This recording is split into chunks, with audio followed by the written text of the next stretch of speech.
Welcome to Geordie Lass Doc Sass. One day, a Geordie and a Canadian walk into a bar and decide to start a podcast about relationships, and what a topic that is. No subjects are off limits. Get in touch today with us at geordielass.com or email info@geordielass.com and let us know what you think and what we should talk about. Oh, welcome to the podcast. Hello, welcome. Hello. Hello. And tell me what lovely location you're in today. Well, I'm in Europe, which is exciting. Yay, I'm in Athens. I actually feel a little bit closer to you. You know, I do. And you know what? We didn't fly over Jersey. We flew over the UK. Yeah. And I was thinking I'm like waving down to Sara. It was the middle of the night. You would have been sleeping. Hello. I am actually on a flight path, so. Yeah. You know what? I probably flew over your house.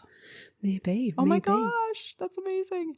Yeah, I'm in Athens. Funny enough, it's 2 hours ahead of you, right? Like 2 hours. It's insane. Like Europe is kind of big. Oh, I thought it was an hour ahead, no? No, we're Eastern. Yeah, okay. European Eastern. Yeah, I know. Greece. Who knew? So I'm loaded with feta cheese, olive oil. It's ridiculous. Yeah. It's ridiculous, the food here. Nice. Yeah. Oh, well, soak it up and enjoy it. Indeed. How are things going on your side of the fence? Mid-January, the most troubling times of the year, I would have to say. Yeah, it is mid-January and the weather's absolutely bloody diabolical. No. It hasn't stopped raining, and we had people in Jersey being rescued in kayaks in one part of the island today. So, yeah, and I'm not surprised because it's just been non-stop rain and the rain clearly has nowhere to go. My God. Yeah, it is. Yeah, it's not great. I would like the rain to end, but it's supposed to be coming to an end, so I'm going to hold on to that and hope. And yeah, anybody in Jersey that's listening, if you have been affected by the little mini floods, then I've been thinking of you today. Oh, shoot. Man, that's just so hard. It's nothing worse than water damage as well. Like, it's just gets everywhere. Yep. Can't get rid of it. Yep, it is the worst, no question. Yeah. Oh, okay. So, yeah, more sad times ahead. Yeah, geez, okay. And here in Athens, I'm reminded of the energy crisis. So being really cautious to not run a heater. I'm under 2 sweaters and a blanket with like these fuzzy slippers I bought because I dare not run the heating because, you know, it's really rough this winter. Yeah. It is. It's just chillier, I think, all around. Yeah, it is. It is. But Sara, I need some warm news. So, you know, I've been thinking about this relationship desk of love, this correspondence piece you've been dangling in front of me for a week. So well, I promised you some relationship news that you might like. Yes, I've been thinking about it for a week. And it's like Christmas Day. I get to open the presents. And I've been thinking about it for a week going, mustn't forget the relationship news. Right. I actually even put a note in my calendar that said, remember the relationship news you promised Anna. That was my note in my calendar. I wouldn't have let you forget it. Well, I'm glad you're keeping me honest. Yeah, you got it. Yes, I have got your relationship news for you. Yay! So, would you like to know why younger men date older women? Oh my God! Okay, you've so got my number. Yes. She's like, okay, I'm listening. Hello. Yep. Yep. So, I read this article which has done numerous studies. So it wasn't just one study. It was based on kind of a number of different studies. And it was all about just exploring this age gap between kind of between men and women. And very often, you know, we hear about this age gap between kind of, you know, the woman being younger and the man being older. We kind of see that quite a lot, and this kind of negative press about kind of gold diggers, daddy issues, kind of all of these things that come up. But, you know, women who date younger men are also subject to lots of kind of judgment in the press about, you know, cougars and all that kind of leopard skin chasing women. Yeah. But actually the reality of it is, and the kind of, this was borne out in the research, that they spoke to a number of women between sort of 30 and 50 or 60, I think it was. And in almost all of the cases, the women had played a much more passive role in the relationship formation than the man had. Aha. Right. So who's the cougar now? It turns the table, right, on who's chasing who. Yep. So that was one of the things that I thought was interesting. And so it said, you know, and it also said in the research that there were a lot more younger men who were dating and marrying older women than you would ever think. So there's it's a lot more prevalent than we kind of would necessarily believe when we read a lot of the stories in the press. So, we referred to some of the kind of, celebrity couples who'd kind of gone down that route. But it also came up with kind of a number of reasons why this would happen. So here you go. I'm going to share this with you.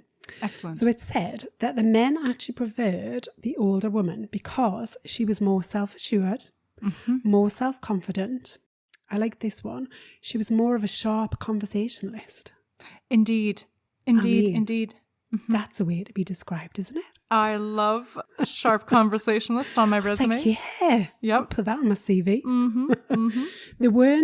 So these women weren't then solely focused on starting a family because, a lot of them had kind of moved beyond that point. And it also said that they were more experienced when it came to kind of an emotional standpoint. So they were more kind of developed within themselves. And they had a lot more honesty and, a much more different perspective to be able to shine on some things. So they said that they were kind of the common reasons why a younger man would prefer an older woman. They also looked at the age difference and kind of where the sweet spot was. So the sweet spot apparently is 1 decade older. It's funny. I was going to say 10 years. Yeah. I was going to say 10. That's exactly it. Yes. There's nothing wrong with looking for a younger man, or if a younger man turns up in front of you, why not entertain the fact? It's so funny that you say this. And I'm going to say that, and this bears true with some of my informal research that I've been doing. Oh, yeah. Oh, my God. So I can't. Informal and practical research? Yeah. It's very on the ground. It's embedded, let's just say. Certainly embedded. Yes. Yep. But there is, and you're absolutely right. You know what it is? And I think there is something that an older woman like myself brings, but it is for it's like the men who like there's a single malt as opposed to a blended whiskey or like a beer. It's not all strokes for all folks. Like, I think about this tagline that used to belong to this beer from Nova Scotia called Alexander Keith's. And it's no longer there anymore. But when I was living in Halifax, the beer was touted as those who like it a lot. And I love it because I'm like, as an older woman, I'm like, those who like me a lot. Those who don't, it's fine. They like beer and that's fine. But if you like your single malt, if you like the finer things in life, that is what you're going to get in an older woman. And something sexually a bit as more well. developed. Oh, yeah. Sexually, because again, my, on the ground embedded research is that I really do hear, and I didn't realize this. You kind of think that sexually you were kind of the same but if you think about yourself in your early 20s as opposed to in your 40s, we're showing up. We really reflect our experience. We really are kind of in the CEO driver's seat. And so that feels exciting. Yeah. That feels But it comes back to exciting. that self-assurance, that self-confidence, just knowing who you are as a person. That plays out in all aspects of our life. Well, and I would say it's not for the man who wants to have a woman whom he can teach. The older woman is for the man who's like, please come pre-taught because I want to sort of share and grow. Yeah. We talked as well in the article about relationship quality. And so having a relationship with an older woman often brought about more relationship quality, which that was seen as a positive aspect. Absolutely. But man, does it take a secure man? Does it take right? It takes a man who really knows what they bring to the table, who's not worried about like the simple things of, I need to provide for you and I need to sort of, I can't have an experienced woman in bed, right? That's what really holds a lot of men back in terms of wanting to think about a relationship with an older woman. Yeah. Yeah. So it's the self-assured types. And for those, I say, to the Mr. Macron and others in the world, I say, you go for it, lads. He was mentioned in the article. He was indeed, right? And so what I'm hearing is that he went after his wife, not the other way around. Well, yeah, but he was 15 when they met, right? Oh. Did you know that? No, I did not. I didn't until I read this article. Oh. So he was 15 when they met and she was his teacher. I did not know that. But they didn't have any relationship until he left school and was old enough. But did he have his eye on her the entire time? I would imagine so. Oh my gosh. He was a 15-year-old boy. Of course. She was probably a hot teacher. Yes, indeed. It's how every good story starts. Wow. So, yeah. Oh, beautiful. Okay. I know. Oh, I was a bit Sara, shocked when I read that too. you promised me and Athens is exceeding my expectations and you just exceeded my expectations. Man, thank you. I needed that. You are very welcome. My jet-lagged head is now in a state of happiness and bliss. Thank you. And a slight flurry. Oh, woof, nice. All right. Alrighty. Should we move on to a hot topic? Yeah, because I'm really hot right now. Let's go. Okay, this might bring it back down.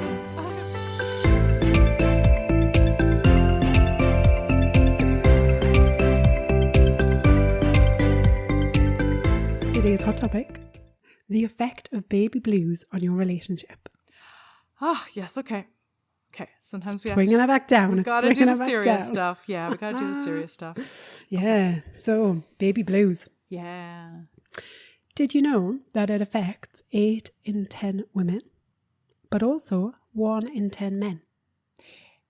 And I'm going to say that number for men is grandly underestimated because I actually have a med school colleague who's a psychiatrist in Toronto, and he runs a father's mental health sort of group and research. Yeah. It's probably along the lines of 40 to 60% of men. Wow. Yeah. It's the thing that is not spoken because the society has these horrific expectations of, oh, baby, you should be happy. There should be no complex feelings. But I see parents with newborn care and like there's all sorts of messy shit going on. Oh, yeah, absolutely. I think I'm just reflecting on what you said there about men and how, the number is actually probably more higher than has been reported. But I guess some of that is because, I mean, quite frankly, our partner's just had a baby. So, that ability to be able to voice your kind of, your feelings, especially when you're not kind of tippity top, must be quite difficult, Yeah. It's just carried a baby for 9 months and given birth for several hours, sometimes days. Yes. And it's incredibly painful. So and the sleepless nights and the breastfeeding, all of those things. If you're a man in that situation and you're really struggling with your emotions and your feelings and connection to the baby, or feelings about your wife, or feelings of resentment, that must be really, really difficult. Because you probably feel like a right shithead kind of voicing that one. Yeah, there's no room. Nobody asks. Yeah, I can totally understand why men would not be able to voice their opinion in that situation. Yep. And also in a toxic culture that doesn't encourage men to voice emotions. So what it can actually come out as is the guy who's angry, frustrated, flips his lid, drives aggressively, checks out. I've seen a lot of men checked out. Yeah, behaves like a child. Yep. Alcohol, drugs. Yeah. That's all signs of depression. But we just are like, oh, the guy's being a dick. Yeah. Mm-hmm. Yeah. Yep. It's huge. It's huge. So, so baby blues, it probably does nobody any service because it kind of sounds kind of romantic when it's actually not. But to be clear, like the baby blues is a short-lived phenomenon of some mood fluctuations and some sadness or crying or so forth. Yeah. But it doesn't last long enough to be called postpartum depression. And by the way, postpartum depression, men have too, just like you outlined. And it doesn't get so severe as to cause a risk of harm to the parent or to the child. But it can be very, very distressing because it's very discordant with what you think you should be feeling. And everybody knows I haven't had the motherhood journey and you have. So I wonder if you could reflect on what your mood state was after giving birth. I wouldn't have said I really struggled with kind of the baby blues or, any form of kind of depression.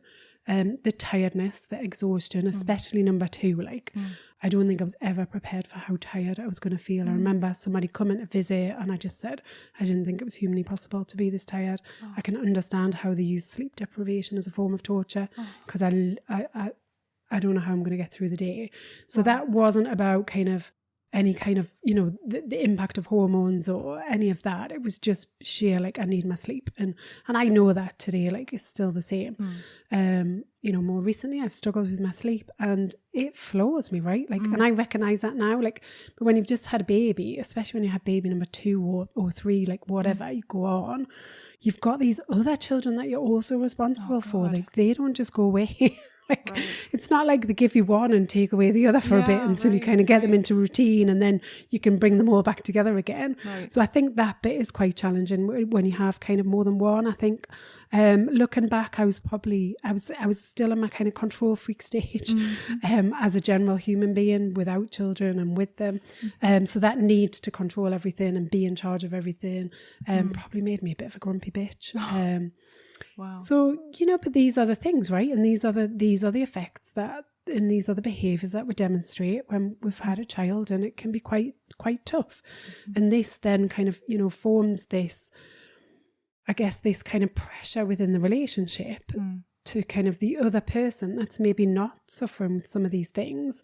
It's about then how do we give grace to each other? So, whichever party, part of that partnership is struggling, the other party has to kind of rise above that. And it's really bloody difficult not to get drawn in, not to get in the pit with the other person and kind of despair as well. You need you need that balance. You need somebody else to try and kind of lift up the energy a little bit and take some kind of sense of responsibility, take some ownership, be the kind of the adult, be the stronger parent within that, and provide a bit of the energy, because it's hard. It is hard work, right? It's the toughest kind of mental and physical challenge that you'll go through. Your body goes through a physical change and transformation. I mean, you produced I still think it's phenomenal, right? And I've had 2 of them. You can grow a human being inside your belly. How is that even possible? Yeah. I know it is, because they arrived and I was there, present for kind of most of it, although under the influence of gas and air. But I was there, it did happen. And these 2 children were born and I made them. But that is, I mean, it's mind-blowing, but it's also physically and mentally exhausting to go through that. And so I think there is that kind of element of providing grace to each other.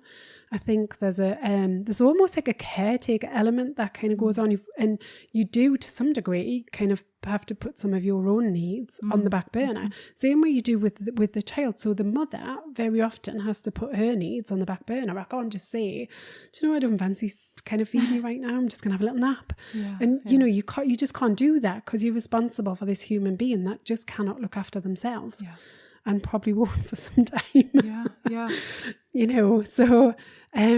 So it is. So the mum is putting their needs kind of to one side, and the other partner, male or female, has to do the same thing, but in response to kind of mum and baby, and try and kind of help from that aspect, So it's about, how can I make things easier? How can I keep my partner kind of nourished and secure and loved, and give them what they need? How can I nurture that environment and make it as easy as possible for, the mum to be the immediate caregiver when there are those kind of demands that only she can meet? Wow. And that's in the best case scenario, right? Oh, yeah. So imagine that your mood starts fluctuating without rhyme or reason. Oh, and I'm sure mine did. Right. Don't get me wrong. Yeah. I'm not saying I didn't have any mood swings. Yeah. It's probably best we don't get my ex-husband on the call right now. Right. I'm sure he'd tell a completely different story to me. Right. Yeah, she was super difficult. Yeah, but he doesn't run this podcast, so exactly. Sorry. And aren't we grateful for that? We keep it to the one side, folks. This is not a 2-sided interview. But, imagine that baby blues are existing. Like, how on earth, with stressors, how do baby blues affect your relationship? Yeah, I mean, well, they're going to, right? So it's that extra level of tension. So you've already got a level of tension and stress and expectation and responsibility that you just, quite frankly, didn't have kind of a few months ago when you were talking about the romantic notion of kind of this baby coming into the world. You didn't have all of that. And then suddenly it's on your doorstep to deal with, particularly with the first, because you kind of don't know what to expect. So you then get this added level of complexity where actually I don't know what I'm going to face. So we often talk about this in relationships anyway that are in trouble. That kind of, I'm putting my key in the door. I'm not quite sure what's on the other side of it. That is stress inducing. That is heavy. It's hard to take. It's a challenging situation. I think the difference with this situation is you're not going into that situation and the other person is of kind of sound rational mind and making their own decisions and choices, there are so many other factors to take into consideration. So this is where we almost need to dig even deeper for empathy and understanding and to see things from our partner's point of view, as opposed to letting the ego play out, to say, you know, they need to, you know, when we find ourselves in that situation where we're saying, you know, my partner needs to this, they need to let up a little bit, they should, you know, when we're placing all this kind of demands on the other person, that's the kind of the ego out to play. Instead, we need to try and kind of, you know, keep a lid on that and kind of, you know, try and calm the ego and say, well, you know, that's okay, I get that. However, you know, if I'm thinking about it from my partner's perspective, what else can I do? How can I show love? How can I give care? Because in that situation where the hormones are running absolute riot and you yourself like don't even know what's going on, it's like you don't even recognize yourself as a human being when you're in some of those moments, then it's about saying, I understand, this is really hard. Like, I get you must feel terrified by this. It's almost like something else is taking over your body and mind and producing these things that you don't recognize, these reactions, these behaviors. Like, I get that's bloody horrible. Gosh, which means you have to really, as a partner to support, you have to really reach behind your first interpretation, which they're being mean. Absolutely. What a bitch they're being, right? Like, they're just out to get me. Right. They want to make my life a misery. Oh my gosh. Because there's this thing, I think, as well, where, you know, sometimes that need for control can make the other person feel kind of pushed out, set aside, not important, not valid. But a lot of the time that is just the other person's trying to get control of a situation where they feel out of control. Because you've got this human being that, you know, will do whatever they want to do because they don't know any different. So they've only got certain ways of communicating, and you know, sometimes whatever you do, like, just doesn't quieten things down. I remember ringing a friend at 2:00 in the morning going, I just don't know what to do. She won't stop crying. Like, you know, and my other half had gone to get some milk, and thankfully we lived in a place that had 24-hour supermarkets. Like, I wouldn't get that now in Jersey. You know, so there are times when it just feels too much. Wow. But those moments pass, and we have to remember that as well. In all of the madness that goes on, we have to remember all of this is short-lived, and this spans across everything that happens to us in life. It's only ever a moment in time. It just feels really crappy when you're in it. Yeah. And that actually brings me to a point, because I'm always like, the safety checks. So it is true, like, baby blues are transient. Yeah. And by definition, transient, they resolve spontaneously. It's not to say that they can't be really rough. The baby blues can be really rough. It can be soul destroying, relationship destroying. Subsides. Right. Yeah.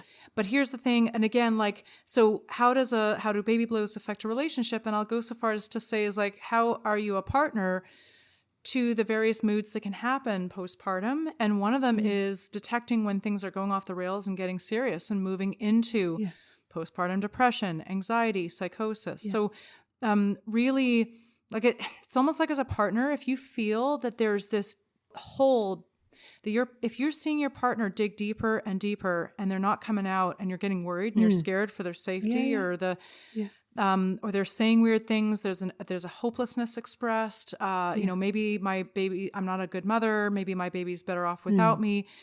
These are times where the inclination is to be like, to try to shove it under the rug, to deny, but these are actually times where you want to reach out for professional help.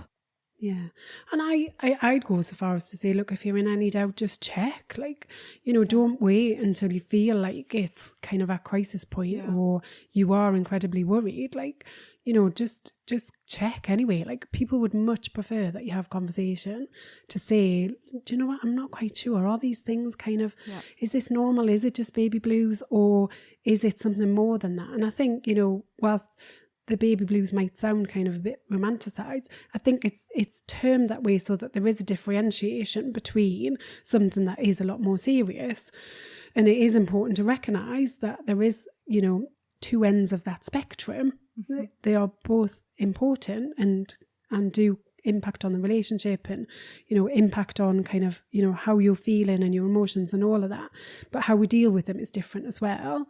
But I think if you're in any doubt, and just always kind of seek some help, seek some counsel, seek some advice. Yeah, and usually the best way to do that is actually to mention it to your family doctor. And not all family doctors are created equal, but because there's many a time where and it becomes tricky, but also somewhat helpful sometimes if you share the same family doctor, if you as a couple have the same family doctor. Now, confidentiality means that if one spouse shares stuff with a doctor, we can't actually go run off and tell that other person, but it can flag mental health concerns. And depending on where you live, if there is a risk of, if there's imminent risk of harm to self or others, that actually is the trump card against the confidentiality rule. Yeah, absolutely. Yeah. Same thing in coaching.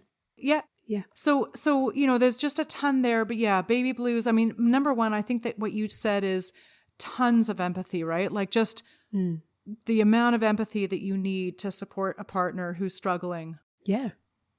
Oh, that's tough. Yeah. But yeah, anybody who is pregnant out there, just remember not everybody suffers from this. So it isn't, and there are varying degrees in terms of how people feel. And you probably are going to feel tired. Like that's part of it. But everyone has varying different responses and degrees. So, sometimes people can be really afraid of the baby blues and depression. But it's important to have some perspective that, it doesn't affect everybody and there are degrees of it. Yep. And you may feel some of these feelings, but it might still not have a major impact on you. Yep.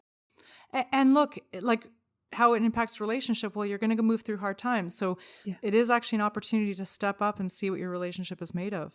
Mm. Yeah. All right. Shall we move on to a question? Let's do it.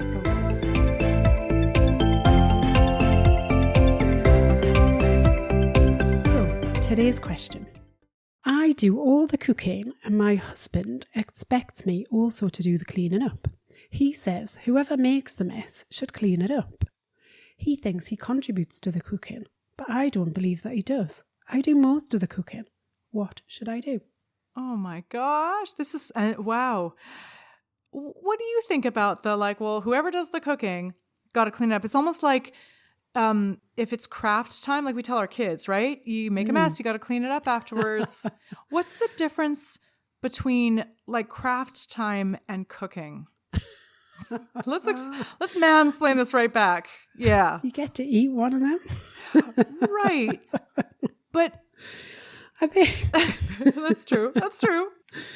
I'm just thinking about all the times that I've tried to get my kids to clean up after they've done some crafting. Oh, did that? And how unsuccessful it was. You're like, how funny is that? Yeah. So yeah, you've taken me right back there, Anna.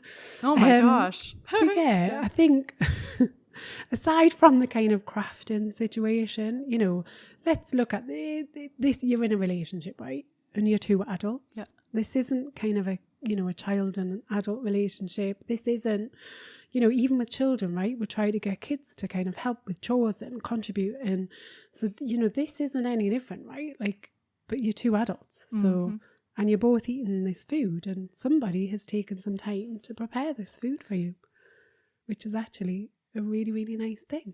And that's the thing, like cooking food is a job. It is not for fun necessarily, although some people enjoy cooking, but it's to feed a family. Yeah, it is. It's still a necessity, right? Like we've still all got to eat. That's the thing. So unless we're eating cornflakes and pizza, which I do actually know somebody who used to live off cornflakes and pizza. Oh my gosh. Wow. That just had no interest in food. Like I do not get this phenomena, but some people have no interest in food. It's true. So anyway. But that's not you, to be clear. It's not me at all. Yep. Absolutely not. It's not how I live. Yeah. But yeah, so this is a real tricky thing, right? So she also says in the question that, her husband believes that he does his fair share of cooking and she believes it not to be true. So in relationships, we get to decide what the rules are. Mm-hmm. We get to decide how we live by those rules and what, the name of the game is. Mm-hmm. So in some relationships, it might be that actually we take it in turns to fully cook meals, tidy up after us, but there's still some equality there. There's still some balance. One party doesn't feel like they're in a situation where they feel badly done to and like they are taking on more of the lion's share of the work and the effort that's involved. Correct. Yes. So in this instance, I kind of get the feeling that it doesn't feel like there's an equal share. It also doesn't feel like they've signed up to the same set of rules. Ooh, no. But which is common because we never talk about the rules before. We always just assume they're magically going to sort of fall in the 50-50 line. The deck's going to fall and I've got half the deck and you've got the other half of the deck. And we're all going to live happily ever after. Thank you very much. Right. Now, actually, Michelle Obama has given some really great interviews after the presidency of her husband and has really said, look, sometimes it's 60-40. Sometimes you feel like you're giving everything and your partner is giving nothing. And then in years to come, it'll flip. And so what I really appreciate about her is she's like, it's not 50-50 if you look at a snapshot of time. Over the course of a relationship, over years, it can average out to 50-50. She's like, but make no mistake, there's some times where I'm pulling most of the weight and sometimes when he is. And so I think there's a third dimension of time in here that's an important thing to think about too. Yeah. I would imagine if you're kind of running a country, you're probably not doing as many chores. I don't know. You know, just a hunch. But, you know, I'm sure that Michelle has been like, at some point in time, like, just because you're running a country doesn't mean you have to slack off, right? Like, just because you're the president, fucking pick your socks up. What on earth? I'm not your maid. Yeah, I know. It's exactly. So and I think she was also really transparent. Like, it's not that she was totally accepting this. She was frustrated and thought it was unfair and had her beefs with it.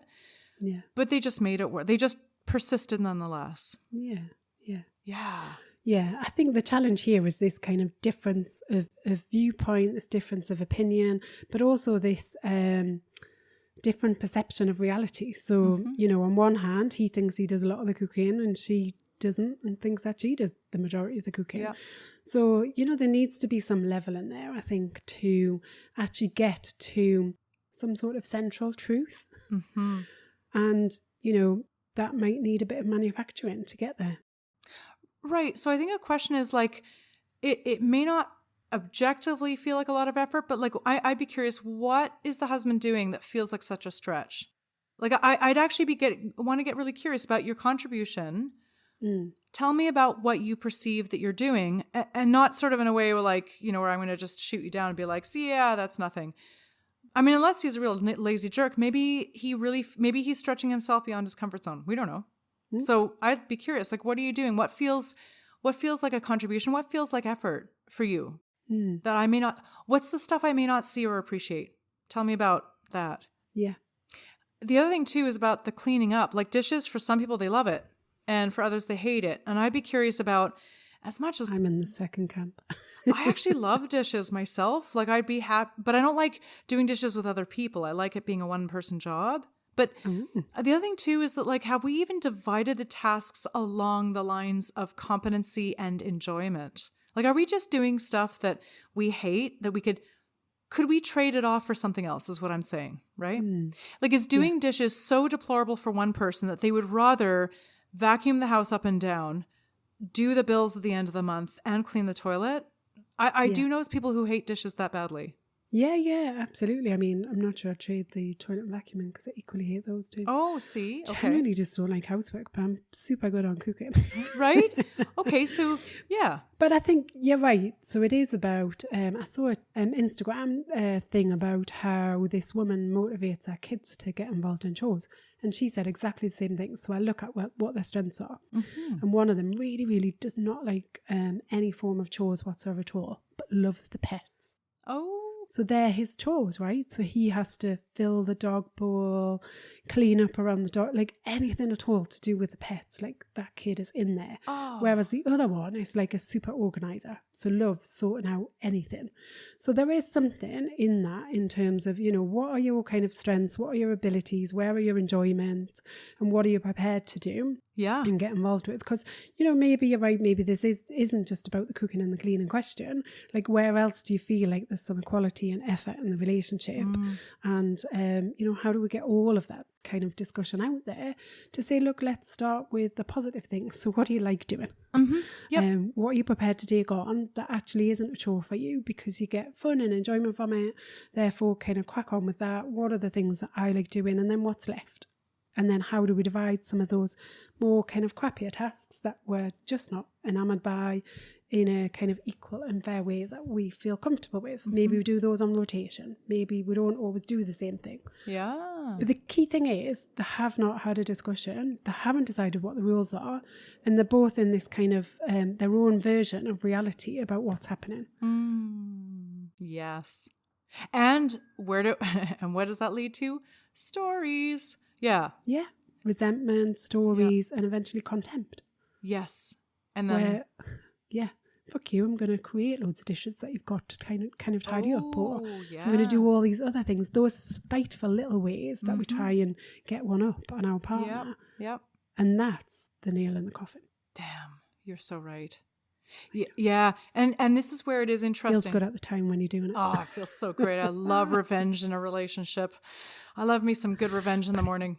But it's not healthy. I know. And that's the thing. It's like, is this good? Don't do it. Yeah. Is this good for the relationship that you would love to have and create? And you're like, no. It's like, is this going to end badly? Yes. Probably. Yep. Do you want it to end badly? Possibly not. I mean, possibly not. Maybe we're checked out Possibly and we don't care. do. But yeah.